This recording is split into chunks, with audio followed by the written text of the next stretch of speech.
नमस्कार, मैं हूं अग्रिमा जादौन और आप देख रहे हैं प्राइम न्यूज़ 24। और खबर भिंड से आ रही है।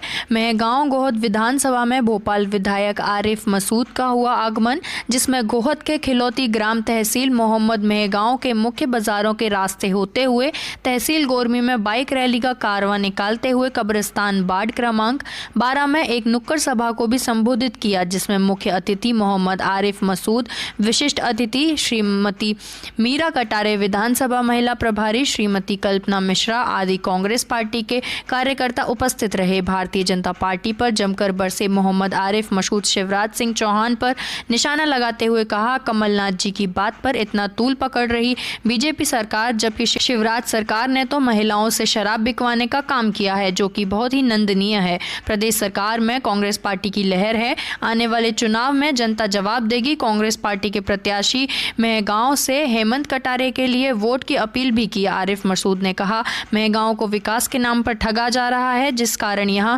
विकास नहीं हो पाया है। कांग्रेस पार्टी को एक विधायक ओपीएस भदौरिया मिले थे, जिन्होंने भ्रष्टाचार के आगे घुटने टेक दिए और जनता के साथ छलकर अन्य पार्टी में शामिल हो गए। इसलिए अब उपचुनाव में जनता को जवाब देना होगा, जिसके लिए मैं आपके यहां कांग्रेस प्रत्याशी हेमंत सत्यदेव कटारे को अपना आशीर्वाद अवश्य दें, जिससे आपके लिए हम विकास की लड़ाई साथ लड़ सकें। प्राइम न्यूज़ 24 के लिए ब्यूरो इमरान अली खान की रिपोर्ट। हेमंत कोई किसी का भाई है, किसी का भतीजा है, किसी का नाती है, मैं सबको सौंपने आई हूँ।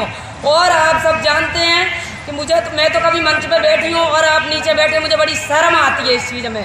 मैं कभी नहीं निकली, आप सब जानते हैं ना, मुझे भाषण देना आता है। बस मैं ये कहूँगी, हेमंत आपका है और आप हेमंत के हैं, और मैं हेमंत को सौंपने आई हूँ।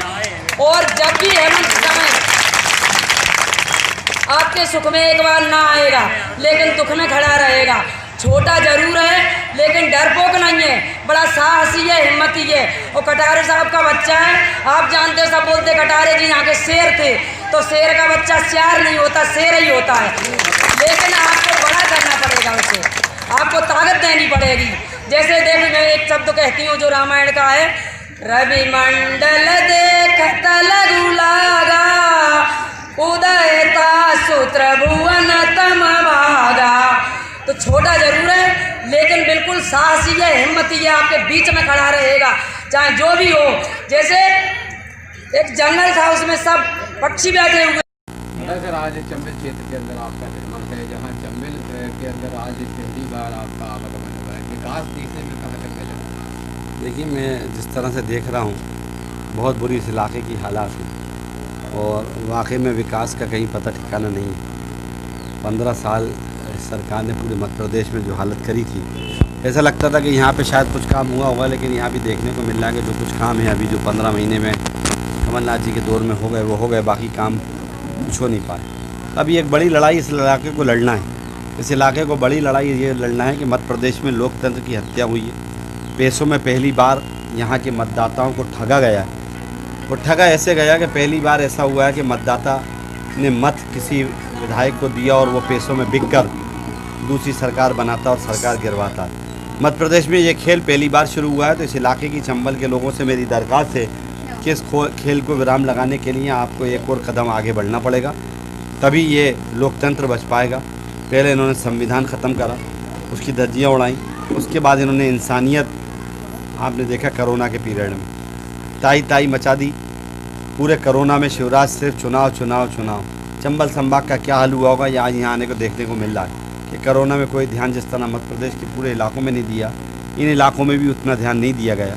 तो इससे साफ जाहिर होता है कि इन्हें सत्ता बनाना इनका मकसद है, इनका मकसद इंसानियत नहीं है। उपचुनाव को लेकर जहाँ तक बात करें तो निश्चित तौर पर 28 सीटों का चुनाव मध्य प्रदेश के अंदर हो रहा है। 230 सीटों में अब 28 जो सीटें हैं, उन सीटों में कहाँ तक मानते हैं कि कांग्रेस पार्टी? नहीं, देखिए, कांग्रेस पार्टी और कमलनाथ जी तो ईमानदारी से काम कर रहे हैं और लोगों को सच्चाई बताना चाह रहे हैं, और जनता को सच्चाई देखना चाहिए। अब ये मतदाताओं का काम है, उस इलाके के लोगों का काम है कि वो कोरोना देखें कि जिस समय कोरोना बढ़ रहा था उस समय शिवराज सरकार गिराकर, आपके इलाके के जो विधायक थे वो सरकार गिराकर पैसे लेकर अपने आप को स्थापित करने में लगे थे, जनता की चिंता नहीं थी। तो अब दोबारा उन मतदाताओं को ठगी जिन्होंने करी है उनके साथ जाना है, या जो निष्पक्ष कांग्रेस के हाथ के पंजे पे, ये मतदाताओं को तय करना है। लेकिन मुझे पूरी उम्मीद है कि हम लोग अपनी मेहनत में कोई कमी नहीं रखेंगे, लेकिन जनता मध्य प्रदेश की जान चुकी है और एक बड़ी खुशी की बात है कि ये चुनाव जो देखने को मिल रहा है कि जनता ने अपना चुनाव बना लिया, तो हम तो जनता के सहारे ये चुनाव लड़ रहे हैं। कांग्रेस पार्टी के अक्सर कार्यकर्ता अक्सर कांग्रेस पार्टी का दामन छोड़ते नजर आ रहे हैं। भारतीय जनता पार्टी के बदले में सबसे ज़्यादा कार्यकर्ता जाते दिखाई दे रहे हैं। क्या मानते हैं, क्या कांग्रेस पार्टी के अंदर अब वो रस नहीं रहा जिससे कि कार्यकर्ता नहीं, अगर ऐसा तो मैं बिल्कुल नहीं मानता, क्योंकि जब जनता ने अपना मान लिया चुनाव तो सवाल ही पैदा नहीं होता। जिस जनता ने जब चुनाव अपना बना लिया तो वही चुनाव जिताएगी, जो वोटर से वो चुनाव जिताता है।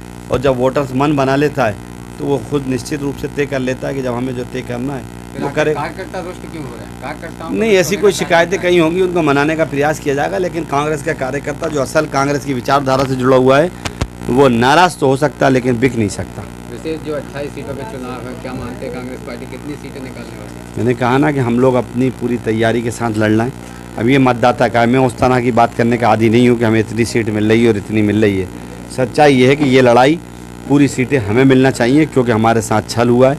जनता ने पूरा विश्वास मत कमलनाथ जी को, कांग्रेस के हाथ के पंजे को दिया था, और जब हमारे साथ धोखा हुआ है तो जनता को पूरी ताकत से 28 सीटें हमें देना चाहिए। अरे साहब, जहाँ डबरा में एक सभा हो रही थी, उस सभा में कमलनाथ जी का एक बयान जारी हुआ है जिसमें लेकर महिलाओं पर आपस की टिप्पणी की गई है। क्या कहना है आपका? अभी एक सवाल मैंने करा था, उसका जवाब तो दिलवा दीजिए शिवराज सिंह चौहान से, कि जब कोरोना शुरू हुआ था, कोरोना की महामारी चल रही थी, लॉकडाउन चल रहा था, ऐसे समय में शराब की दुकानों पे शिवराज सरकार ने महिलाओं से शराब बिकवाई थी और भोपाल में मैंने विरोध करा था। उसके बाद जाके ये बंद हुआ था।